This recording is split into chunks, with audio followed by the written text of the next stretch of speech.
Hello everyone welcome back to my channel exploring life और আমি ত্রিনা আমি শুরু করছি আজকে নতুন ভিডিও। আমি জানি আমি অনেক দিন বাদে একটা বড় ভিডিও নিয়ে এসেছি। এর আগে আমি ছোট ছোট ইউটিউবে ছোট ভিডিও বানাতাম আর তোমরা হয়তো অনেকেই জানো যে আমি বাড়ি চেঞ্জ করেছি আর এটাই হচ্ছে আমার ভিডিও না বানানোর একটা প্রধান কারণ। কেন কি আমি আর দীপ পুরোটা নিজেরা সামলেছি আর তাই জন্য আমি সময় করে উঠতে পারিনি বড় ভিডিও বানানোর জন্য। তবে এখন থেকে চেষ্টা করব আমি নিশ্চয়ই বড় ভিডিও বানানোর।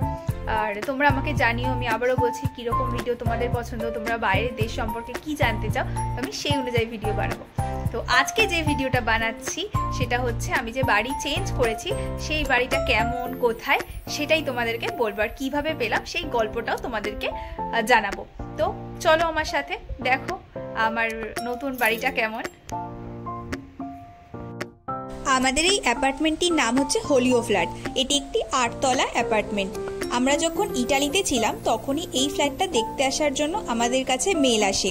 আসলে আমরা নতুন বাড়ির জন্য বহু জায়গায় অ্যাপ্লাই করেছিলাম, তো ফাইনালি আমাদের ইটালি থেকে ফেরার দিনকে এই অ্যাপার্টমেন্টের জন্য মেল আসে এবং আমরা দেখতে দেখতে আসার 1 মাসের মধ্যে আমরা সিলেক্ট হই আর ফাইনালি এই ঘরটা আমরা পেয়ে যাই।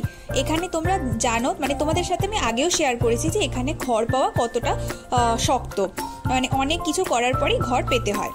তো এসো ভেতরে এসো। এটা হচ্ছে আমাদের ঢোকার মেন এন্ট্রেন্সের জায়গা। এখানে অনেক বই রাখা আছে। এখানে যেহেতু অনেক মানুষ থাকে তো অনেকে চায় মানে বেরিয়ে একটু বই টই পড়ার জন্য এই জায়গাটা হচ্ছে করা হয়েছে। এখানে অনেকে বই পড়েও বসে। আমি এখন লিফটে উঠে গেছি আর তোমরা লিফটে একটু খেয়াল করলে সংখ্যাগুলো দেখতে পাবে যে এখানে শুধুমাত্র 7, 3, 5 এরকম লেখা আছে। আমি যেহেতু 4 তলা অর্থাৎ 3rd ফ্লোরে থাকি তাই আমি অড নাম্বার লিফটেই উঠেছি। মানে এখানে 2 রকমের লিফট আছে, ইভেন একটা আর অড একটা। এখান থেকে সোজা যে ঘরটা দেখা যাচ্ছে ওটাই হচ্ছে আমাদের রুম আর আমাদের রুম নাম্বার হচ্ছে 404। জানি এটা খুবই একটা ফানি নাম্বার। তো এখন আমি চলে এসেছি আমাদের ঘরে, মানে এটা হচ্ছে আমাদের অ্যাপার্টমেন্টের মেন ঢোকার দরজাটা। তো তোমরাও এসো আমার সাথে আমার ঘরে। আমি দরজাটা দিয়ে নিই, তারপরে তোমাদেরকে দেখাচ্ছি। তো দরজা দেওয়া হয়ে গেছে আর এই যে সামনে এটা হচ্ছে আমার চাবি রাখার জায়গা আর এই জায়গাটা আমি ফাঁকা রেখেছি। তো ভেবেছি এখানে পঞ্চমুখী হনুমান বা কোনো একটা গণেশ মূর্তি বসাবো। তো তোমরা আমাকে সাজেস্ট করো কোনটা বেস্ট হবে, পঞ্চমুখী হনুমান নাকি গণেশ মূর্তি, কোনটা ঘরের জন্য বেশি ভালো হয়। তো সেইটা আমাকে কমেন্টে লিখে জানিও। তো এই চাবির র্যাক, এটা হচ্ছে একটা চাবির র্যাক আর এরপরে হচ্ছে সামনেই রাখা রয়েছে একটা চেয়ার। ঠিক আছে, এটা হচ্ছে আমরা মানে বাইরে বেরোনোর সময় জুতো টুতো পরার জন্য এখানে বসি, মানে বসে জুতো মোজা পরতে সুবিধা হয়, তাই জন্য এখানে এই চেয়ারটা আমি রেখে দিয়েছি। আর এই চেয়ারের ঠিক অপোজিটেই যেটা রয়েছে সেটা হচ্ছে আমাদের একটা বাথরুমটা আর খুলিনি। আর এটা হচ্ছে স্টোর রুম। তো এখানে যত ফার্নিচার আমরা কিনেছিলাম, খাট টেবিল ফ্যান ট্যান এসব, তো এগুলোর কার্ডবোর্ডগুলো আমরা রেখে দিয়েছি কারণ এগুলো খুবই দরকার লাগে মুভ করার সময়। আমরা আগের বাড়িতেও যখন ছিলাম তখনও এগুলো রেখেছিলাম, তো এই বাড়িতে আসার সময় এগুলো আমাদের খুবই কাজে লেগেছে। আর এরপরে যেটা দেখাচ্ছি সেটা হচ্ছে আমাদের মিটার ঘর। মানে ইন্ডিয়াতেও যেরকম সবার বাড়িতে মিটার ঘর থাকে, তো এখানেও আমাদের সবার অ্যাপার্টমেন্টেই একটা আলাদা করে মিটার বসানো থাকে। এখানে কিন্তু জলের মিটার, লাইটের মিটার, সব মিটারই আছে। তো আর এটা হচ্ছে আমাদের মেন ঢোকার দরজা, মানে ঘরগুলোতে ঢোকার মেন দরজা। আর এখানে আমি 2টো হুক লাগিয়ে রেখেছি, যেটাতে শীতকালে মোটা মোটা সোয়েটার যেগুলো আছে সেটা টাঙিয়ে রেখেছি আমার আর দ্বীপে। আর নেক্সট যে হুকটা আছে মানে অন্য আর একটা দরজাতে, সেটাতে আমি সবসময় যাতে আলমারি থেকে ব্যাগ বের করতে না হয় তাড়াহুড়োর সময়, তাই জন্য ব্যাগ আর ছাতা টাঙিয়ে রেখেছি। আর এবার যেখানে যাচ্ছি সেটা হচ্ছে আমার রান্নাঘর।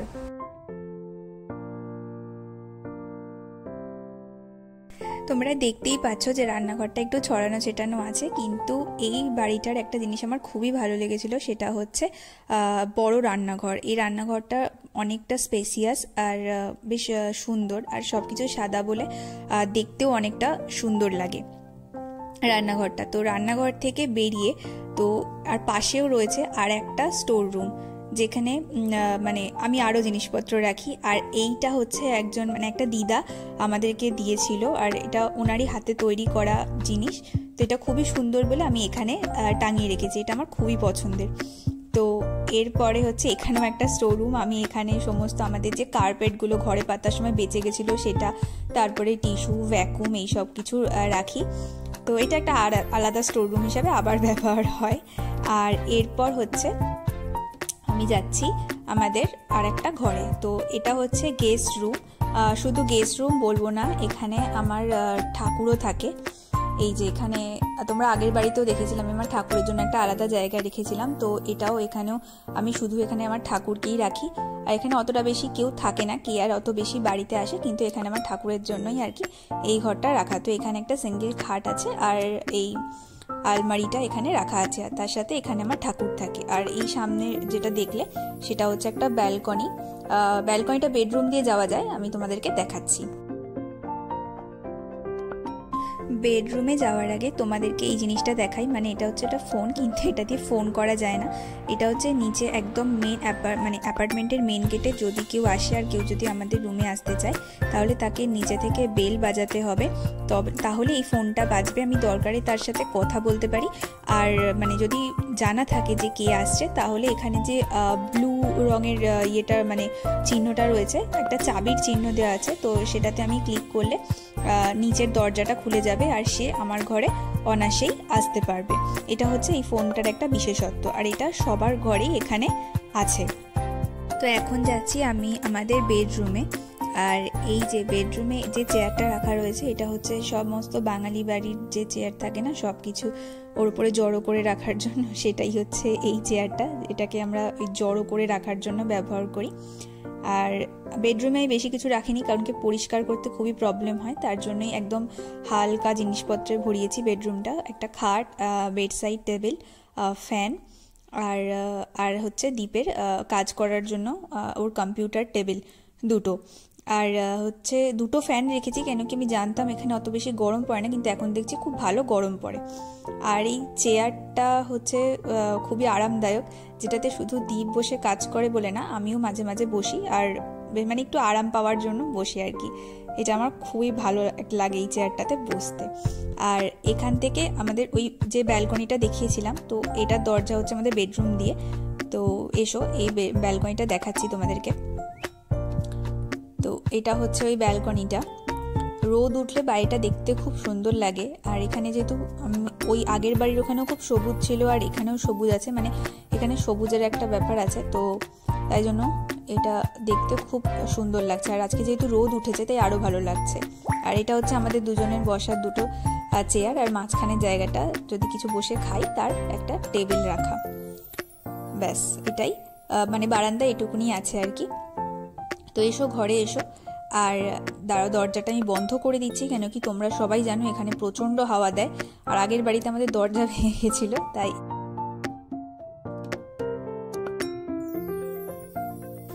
আমি এখন যাচ্ছি লিভিং রুমে, কিন্তু তার আগে দেখো এখানে রয়েছে একটা বড় আয়না। এই বাড়িটাতে প্রচুর আয়না রয়েছে। আর লিভিং রুমে যাওয়ার আগে দেখাচ্ছি, এটা হচ্ছে আমাদের স্নানের জায়গা। এখানে টয়লেট আর স্নানের জায়গাটা আলাদা। স্নানের জায়গার দরজাতেও একটা আয়না রয়েছে, যদি কেউ ড্রেস চেঞ্জ করে তো তার জন্য। আর এটা স্নান করার জন্য একটা আবার আলাদা জায়গা করে দিয়েছে, আর বাকি একটা বেসিন রয়েছে, ব্যাস আর কিছুই নেই। আর আমি এখানে আমাদের ওয়াশিং মেশিন রাখি, ব্যাস। তো এখন আমি চলে এসেছি আমার মানে খাওয়ার টেবিল যেখানে রয়েছে সেই জায়গাটা। এটা কিন্তু পুরোটাই লিভিং রুম, আর লিভিং রুমটা যেহেতু বড়, তো তাই জন্য একদিকে আমি খাওয়ার টেবিল রেখেছি আর একদিকে বসার জায়গা। তো খাওয়ার টেবিলে দুটোই চেয়ার আছে, কেন কি আমরা দুটোই মানুষ, আমি আর দীপ। আর এখান থেকেও একটা বাইরে সুন্দর ভিউ দেখা যায়। আর আমি আগেই বলেছি আমাদের বাড়িতে 3টে বারান্দা রয়েছে, তো এটা হচ্ছে 2 নম্বর বারান্দা, আর এটা হচ্ছে সেইটারই দরজা, মানে এই বারান্দাটার দিকে যাওয়ার। আর এই দিকে রয়েছে বসার জায়গাটা, যাতে মানে অনেকটা বড় হওয়ায় একই জায়গায় দুটো ধরে গেছে, খাওয়ার জায়গা বসার জায়গা দুটো পুরোটাই লিভিং রুমের মধ্যে সেট হয়ে গেছে। তো এই এরিয়াটা বেশ সুন্দর আর খোলামেলা, এখানে খুব সুন্দর রোদ আসে, যেটা আমার এটা খুব পছন্দ যে এখানে রোদ পাওয়া যায়। চুল টুল শুকানোর জন্য এই জায়গাটা একদম পারফেক্ট। আর খুব শীতকালে আমার মনে হয় এখানে খুব ভালো হবে, যদি রোদ আসে একটু আরাম পাওয়া যাবে। আর রয়েছে টিভি খুব একটা দেখা হয় না, কিন্তু আমি রাত্রিবেলা বসে একটু টিভি দেখি। আর ওটা ছিল ওয়াইফাইয়ের জায়গা। আর এই যে গাছটা রয়েছে সেটা হচ্ছে, আমি নাম জানি না, মনে হয় কোনো অর্কিড, কিন্তু এই গাছটার অবস্থা খুব একটা ভালো না। যদি তোমরা জানো এটাকে কিভাবে বাঁচানো যায় তাহলে প্লিজ আমাকে কমেন্টে জানিও। এটা আমি আমার আগের বাড়ির হাউস ওয়ার্মিং পার্টিতে গিফট পেয়েছিলাম। আর এই সামনে যে গাছটা দেখছো সেটা হচ্ছে আমার এই নতুন বাড়িতে আসার পর যে হাউস ওয়ার্মিং পার্টি হয়েছে সেইখানে গিফট পাওয়া গাছ। এই দুটোই আমাদের হাউস ওয়ার্মিং পার্টির গাছ, কিন্তু ওই গাছের অবস্থাটা ভালো না। প্লিজ আমাকে সাজেস্ট করো কীভাবে আমি গাছটাকে বাঁচাতে পারবো।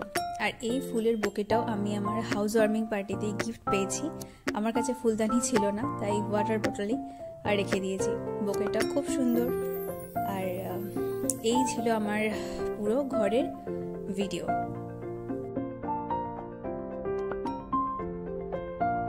ছিল আজকের ভিডিও। আর আমি আজকে পুরো বাড়িটা তোমাদের সাথে শেয়ার করলাম যে আমরা পুরোনো বাড়ি থেকে নতুন বাড়িতে এসেছি। আর এই নতুন বাড়িটা কেমন, তো আমার এই নতুন বাড়ি কেমন লাগলো তোমাদের প্লিজ আমাকে কমেন্টে জানিও। আর তোমাদের কাছ থেকে আমার যে সাজেশনটা নেওয়ার আছে সেটা হচ্ছে নতুন বাড়ি কী করে সাজায়, সেইভাবে আমার কোনো আইডিয়া নেই। প্লিজ যেরকম ইচ্ছা, যেরকম আইডিয়া দেওয়ার মনে হবে প্লিজ আমাকে কমেন্টে জানিও, আমি সেটা নিশ্চয়ই শোনার চেষ্টা করব। আর গাছ নিয়ে যেটা বললাম, যদি তোমাদের কারোর কাছে থাকে মানে ইচ্ছা থাকে বা সাজেশন থাকে যে এই গাছটাকে আমি কীভাবে বাঁচাতে পারি, সেটাও প্লিজ আমাকে কমেন্টে জানিও। আর থ্যাংক ইউ যারা আমার সাথে সবসময় আছো। আমি বেশি ভিডিও পোস্ট করতে পারি না, তাও তোমরা আমাকে ফলো করো, খেয়াল করো, তাদেরকে আবার অনেক থ্যাংক ইউ। আর যারা আমার চ্যানেলে নতুন আছো প্লিজ ওয়েলকাম। আর আমার চ্যানেলটাকে ভালো লাগলে লাইক করো, শেয়ার করো, আর সবাই সাবস্ক্রাইব করে দিও। আর তোমাদের বন্ধুদেরকেও এই চ্যানেলের কথা জানিও, তাতে আমার একটু ভালো হবে আর একটু রিচ বাড়বে। আর প্লিজ আমার চ্যানেলটাকে ভুলে যেও না, ইউটিউবে এসে একটু সার্চ করে দেখে দিও আমি কোনো নতুন পোস্ট করেছি কিনা, কেন কি আমি রেগুলার পোস্ট যেহেতু করি না তাই জন্য আমার সেইভাবে রিচ আসে না। তো যাই হোক, এটাই ছিল আজকের ভিডিও। বাই বাই, সবাই ভালো থেকো, টাটা।